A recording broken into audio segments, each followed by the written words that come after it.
Welcome to this video tutorial regarding complex sentences.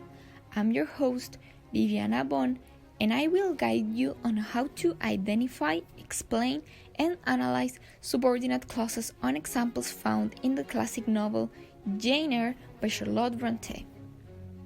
This is Charlotte Brontë. She is one of the four famous Brontë sisters. Her most well-known work is Jane Eyre, published in 1847. The book follows the story of Jane, a seemingly plain and ordinary girl as she battles through life's struggles. The obstacles that are present in her life are her cruel and abusive aunt, the awful conditions at Lowood School, her love for Rochester, and Rochester's marriage to another woman. Now, after this short introduction of the novel, let's get into the main idea of this video tutorial: complex sentences and subordinate clauses. To begin with, what is a complex sentence? A complex sentence is a sentence that contains an independent clause and one or more dependent clauses.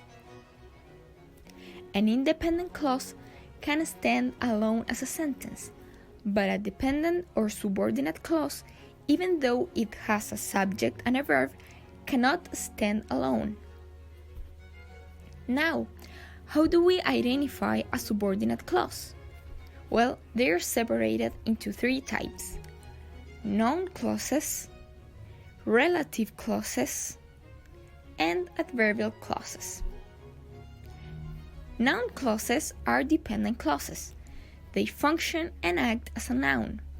They are also introduced by a subordinator. Then we have relative clauses. They are dependent clauses that precede and modify a noun or a pronoun. They are often introduced by the subordinators whose, who, which, that, where, and when.